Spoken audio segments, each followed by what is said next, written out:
balik lagi di program Update Cantik Inspirasi Perempuan masa kini. Hari ini seru banget ya, karena kalau ketemu sama Dokter Riza, ada juga istri tercinta yang kita tuh sama-sama juga dari psikologi tuh ngomonginnya enak. Satunya dokter fisik, satunya dokter jiwa. Nah, klop sudah jadinya ya.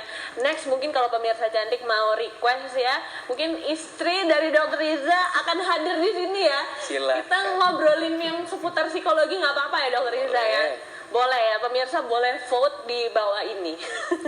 082139096308 itu nomor WhatsApp kami. Anda boleh tanya-tanya nih seputar penyakit tipus dan seperti apa nih ya pencegahannya, treatmentnya seperti apa.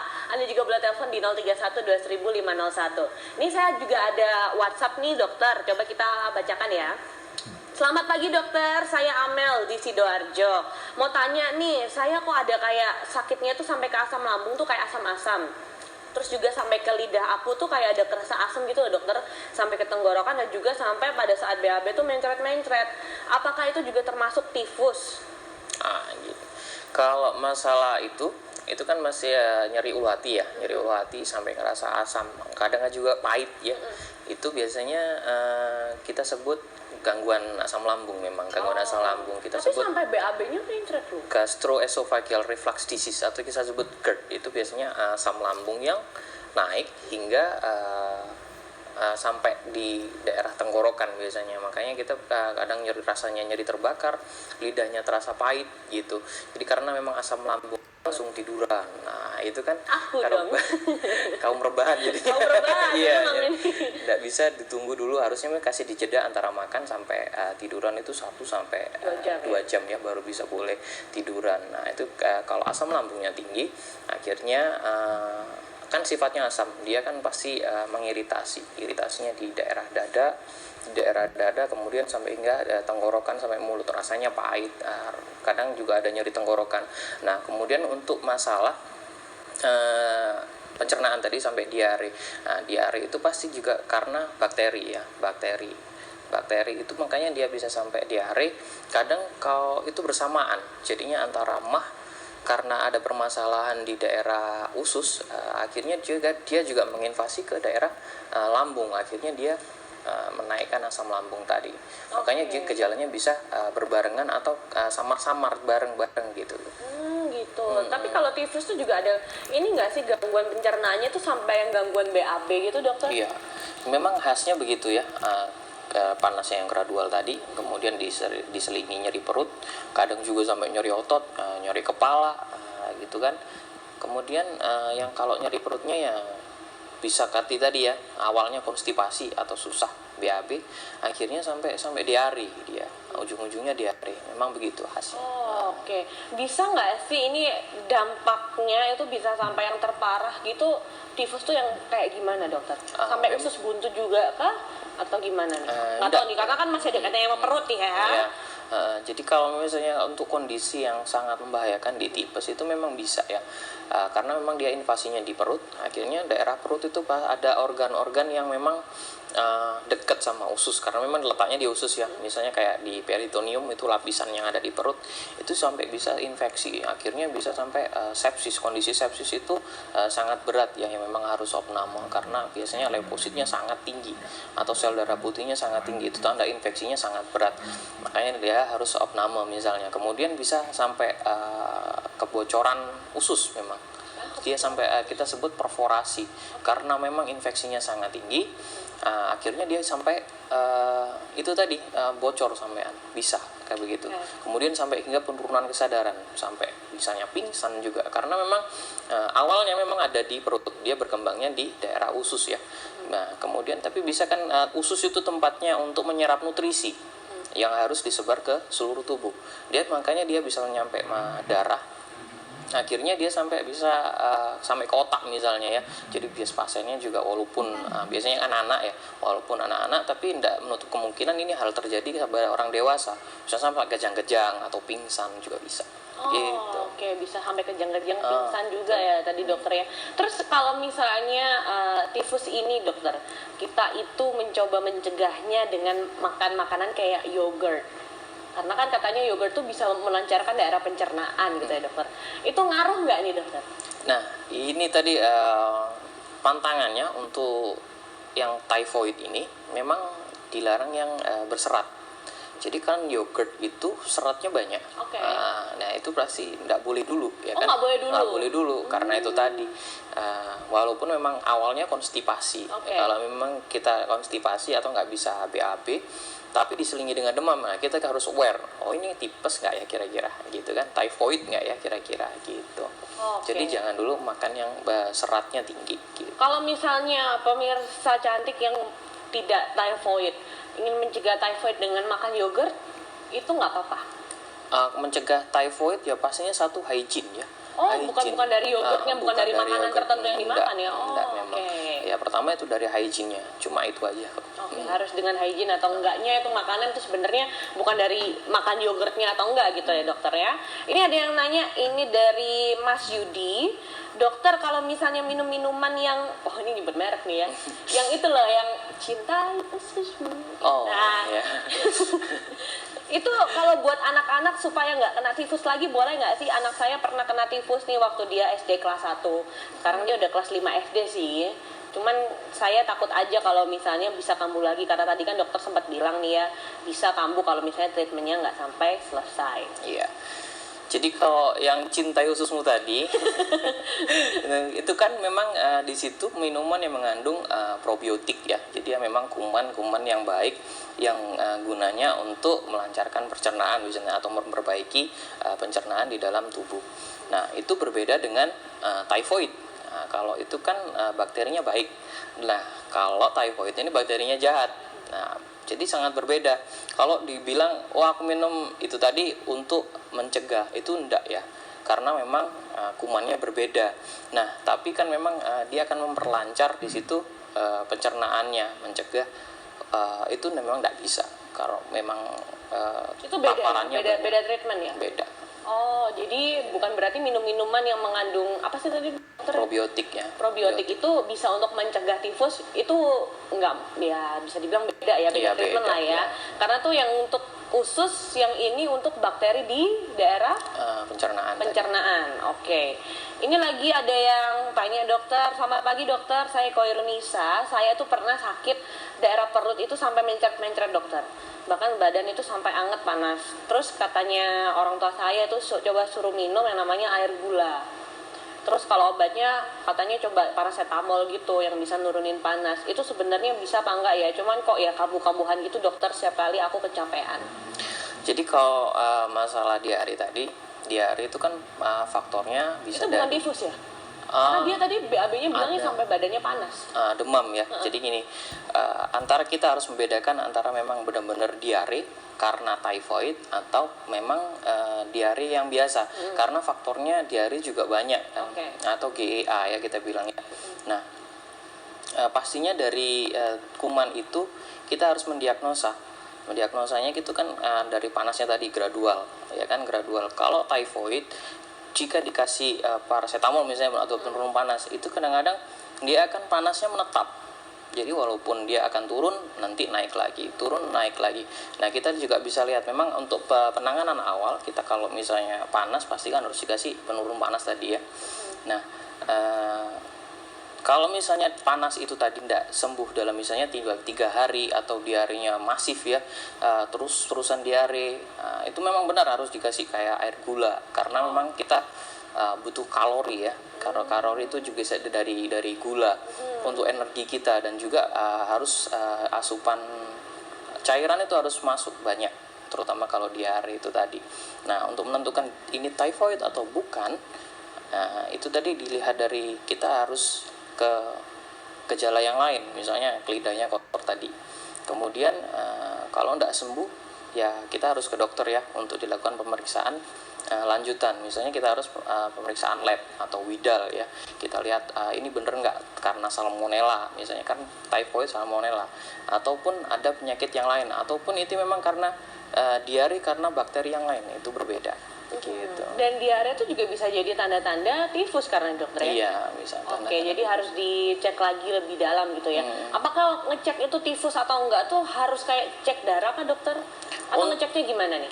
Untuk mendiagnosa, kita menegakkan diagnosa untuk apakah ini typhoid atau enggak kan memang harus ada grade-nya ya. Pertama harus dari pemeriksaan fisik, kemudian dari anamnesa, kemudian juga yang terakhir untuk menetapkan diagnosanya itu harus di lab ya, uji lab, entah itu dari darah, entah itu dari urinnya, atau entah itu dari fesesnya atau dari BAB-nya, kita kultur ya, untuk melihat ini biakannya menuju ke salmonella atau bukan begitu. Oke.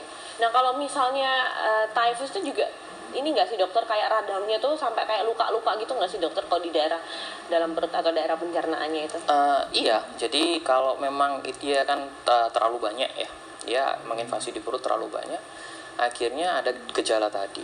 Nah gejala tadi itu kalau semakin berat kondisinya pasti akan melukai ususnya, karena memang di situ harus ada bakteri baik, ada bakteri jahat juga ya. Kalau terlalu banyak jahatnya pasti dia akan melukai organ-organ di sekitar. Makanya kan kita panas karena dia prosesnya inflamasi atau infeksi. Nah semakin banyak jaringan itu kan banyak juga jaringan yang akan rusak ya kan. Kalau rusak bisa sampai perforasi tadi, kita perforasi itu sampai bocor itu bisa begitu. Makanya luka itu pasti bisa.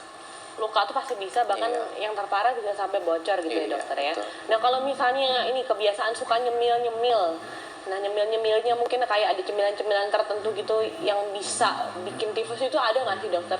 Kalau cemilan selama dia hygiene ya enggak, gitu kan. Selama hygiene ya enggak, karena memang faktornya itu tadi ya, bakteri salmonella itu tadi. Kalau misalnya kita nyemil-nyemil tapi yang misalnya hygiene-nya kita tahu bagus gitu kan, ya enggak gitu, karena memang dari situ faktor penyebabnya. Oke. Ini kita ingin menyapa yang sudah masuk di WhatsApp. Buat Anda sekali lagi yang mau bertanya boleh, nomornya di 0821 3909 6308 atau boleh lewat telepon di 031 2000 501. Saya ingin menyapa ada dari Cici di Surabaya. Dokter, saya suka banget nih kalau makan bakso atau pentol itu pakai sausnya tuh banyak banget sama sambal. Itu kira-kira tuh bisa bikin kena tifus nggak sih dokter? Untuk masalah bakso dan saus ya, mungkin yang tahu ada dokter di pinggir jalan, atau mungkin anak sekarang tuh Pak Charles Pak tambahin lagi. Iya, kalau misalnya itu kita harus juga lihat ya masalah hygiene-nya pertama. Lihat hygiene-nya tuh gimana nih si dokter? Level hygiene-nya itu coba kita lihat apakah yang jualan itu misalnya sambil selokan misalnya ya, samping tempat pembuangan misalnya, yang di situ banyak lalat. Ada lalat atau enggak gitu, yang debu debu banyak gitu kan, itu bisa di situ. Cuman kalau misalnya baksonya panas gitu, baksonya panas ya mungkin kuman itu akan menikmati ya. Kuman tuh menikmati tempat yang panas dong? Iya, jadi kalau memang dalam derajat tertentu kuman itu bakal mati. Makanya kita juga harus melihat ini dimasaknya atau matangnya cukup nggak untuk bisa gitu.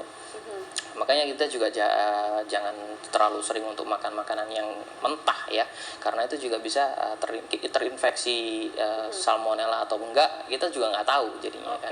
Gitu. Ini ngomongin soal makanan mentah kok ya, pas nih ada yang nanya juga di sini, ada yang bilang, dokter kalau misalnya makan makanan kayak sushi, aku tuh suka makanan Jepang, itu bisa bikin kena tifus atau enggak?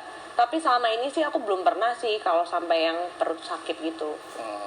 Jadi kalau masalah makanan mentah itu tadi ya, memang stick yang medium gitu kan, karena memang dia matangnya nggak cukup atau suhunya nggak cukup untuk mematikan bakteri itu tadi. Nah kita kan juga nggak bisa tahu ini ada bakterinya atau enggak, kita juga nggak tahu kan. Makanya sebisa mungkin menghindari hal tersebut aja.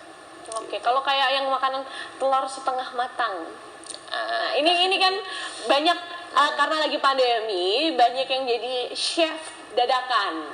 Jadi aku lihat beberapa teman aku tuh kayak share gitu makanan-makanan. Ada salah satunya tuh kayak yang telur setengah matang tuh loh dokter, yang ala-ala hotel. Iya, betul. Jadi pas kuningnya dipecah tuh, katanya tuh enak banget. Itu bisa bikin kena tifus atau enggak yang setengah matang? Ya kalau kayak gitu, dia kan hidupnya di dalam, kalau telur kan kita ada cangkang ya, sebenarnya dia tuh sudah melindungi dari bakteri lain. Cuman memang beberapa itu bisa sampai ke telur tersebut. Nah baiknya memang dikonsumsinya itu ya jangan setengah matang, yang matangnya cukup. Jadi sehingga bakteri-bakteri yang ada yang di dalam telur tersebut juga ikut mati ya, atau tidak bisa memberikan gejala pada tubuh. Nah, masalah tipes ya enggak ya, karena memang itu tadi penularannya dari manusia ke manusia, karena memang tinggalnya di usus manusia. Nah, kalau itu kan dari ayam ya, jadi nggak bisa untuk jadikan ini typhoid itu atau bukan gitu. Oke. Nah, kita akan angkat telepon lagi sebelum saya bacakan WhatsApp di 082139096308. Kita mau nyapa yang di line telepon 21501. Selamat pagi. Selamat pagi. Selamat pagi, Ibu. Sama dokter. Pagi, Ibu. Dengan Ibu siapa nih? Saya dengan Ibu Yani di Surabaya. Oke, monggo Ibu Yani mau nanya apa sama Dokter Iza? Selamat pagi Dokter Iza. Selamat pagi, Ibu. Tadi dokter mengatakan bahwa kalau sakit tipes bisa sampai meninggal ya. Gimana, Ibu? Sakit tifus bisa sampai meninggal. Iya. Saya punya keponakan. Umurnya udah 21. Oke. Kemarin didiagnosa itu sakit tipes. Lalu dia mungkin nggak jaga makan, terus makan sambil ya. Iya. Lalu perutnya sakit sekali, masuk ke rumah sakit, dioperasi, ususnya tuh udah pecah. Iya. Apa itu memang dari tipes itu ya dok? Oke, Bu, sebelum ditutup, mungkin Dokter Iza ada yang mau ditanyakan? Itu untuk nyeri perut, ada nyeri perut memang Bu ya sebelumnya. Nyeri perut sekali. Nyeri perut sekali, itu di daerah mana Ibu? Seluruh perutnya atau memang khas untuk misalnya di kanan bawah gitu, atau memang di ulu hati gitu? Di kanan bawah, betul. Kanan bawah. Di kanan bawah. Iya. Ada lagi Dokter Iza mungkin? Sudah itu aja. Oke, Ibu kita jawab di layar kaca ya Bu. Ada lagi mungkin Bu yang mau ditanyakan? Nah itu setelah dioperasi terus dicuci ususnya katanya, terus nggak bisa bangun. Setelah operasi nggak bisa bangun? Iya. Ya. Langsung meninggal dok. Oh, langsung meninggal. Jadi ya oke. Oke. Iya, umurnya 22. Iya. Ibu kami mengucapkan turut berduka ya Bu ya. Iya, sama-sama. Terima kasih Mbak Bernia sama dokter. Oke, Ibu kita... Itu apakah karena tipesnya akut atau ususnya bocor seperti yang dikatakan dokter Reza tadi ya? Oke. Baik Ibu, terima kasih ya Bu ya sudah mau berbagi sama kita di sini. Salam untuk keluarga dan Ibu tetap sehat ya Bu ya. Makasih ya Bu. Oke, ini parah juga sih dokter, karena dokter kan tadi sempat bilang bisa sampai yang parah itu usus bisa pecah atau mungkin bocor. Nah, kalau dari pengalamannya Ibu yang barusan telepon tadi, Ibu Yoni itu bilang keponakannya. Katanya pernah tifus memang, terus nggak jaga makan sambal yang pedas-pedas gitu, akhirnya dioperasi. Sakitnya di daerah perut, tapi perut yang kanan yang bawah. Sampai bocor, sampai nggak bisa bangun, lalu akhirnya meninggal. Itu apakah karena tifus memang awalnya dokter? Jadi kalau memang ada punya riwayat tipes ya, kita juga harus memikirkan, apakah ini tipes atau enggak. Tapi dari gejala yang disebutkan oleh ibunya tadi, ini gejalanya malah ke daerah usus buntu, karena nyerinya di kanan bawah ya, letaknya usus buntu. Nah, kenapa dia sampai dibilang bocor? Karena memang komplikasi daripada usus buntu itu hingga sampai bocor. Nah, bayangkan saja kalau misalnya usus buntu itu kan pasti di situ ada nanah ya, atau pes kita sebut. Bayangkan saja hal yang infeksi begitu, ketika dia bocor itu akan ada di seluruh perut kita. Otomatis kan yang harusnya meradang di situ saja itu akan meradang ke seluruh perut. Nah, di seluruh perut itu mulai dari usus halus, kemudian juga lambung, mungkin hingga ke jantung juga kan, karena memang menginvasi seluruh perut. Nah, itulah kenapa mungkin mohon maaf sampai meninggal, karena memang dia kondisinya masuk ke kondisi sepsis ya. Sepsis ya. Okay. Sepsis itu karena infeksinya yang sangat berat, karena memang sudah menginvasi seluruh perut tadi. Karena kalau kita dioperasi kan kita harus bilas ya semuanya. Di dalam perut kita harus bilas semuanya agar tidak infeksi. Nah, namun itu biasanya ada komplikasi lain. Setelah sepsis itu bisa mungkin setelah operasi karena leukositnya tinggi itu tadi, infeksinya sangat tinggi, akhirnya sampai ke kondisi shock, kondisi shock, dan mungkin hingga sampai badannya sampai meninggal. Jadi memang perjalanannya, apakah ini typhoid atau enggak, ya itu tadi dari pemeriksaan lab, apakah typhoid ini ada atau enggak di pemeriksaan labnya, kemudian dari usus buntunya tadi. Tapi kalau dari gejalanya khas tadi, memang ke arah usus buntu ya, karena memang kan umurnya masih 22 tahun.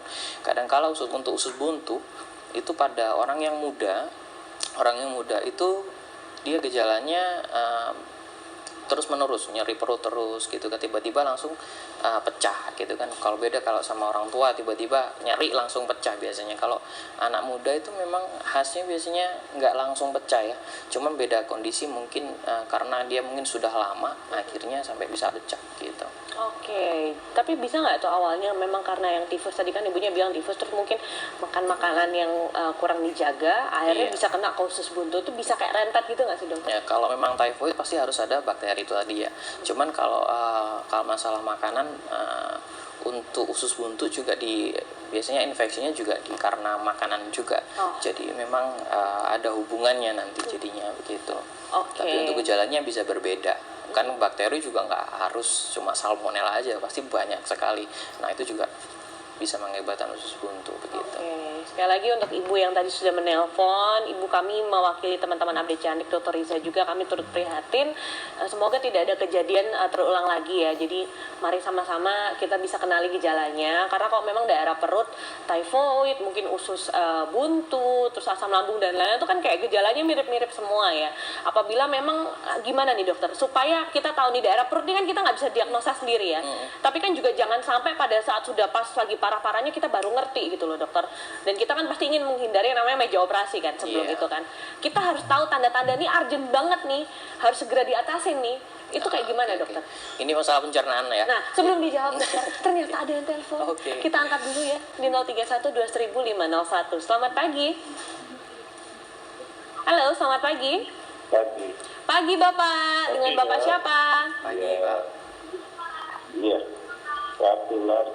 Pak Abdullah. Pak Abdullah, sebelum ini kita lanjutkan perbincangannya, boleh nggak Pak volume televisinya dikecilkan supaya tidak memantul suaranya?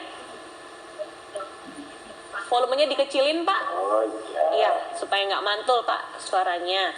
Iya. Oke, monggo Pak Abdullah mau tanya apa? Penderita tipes, pernah penderita tipes.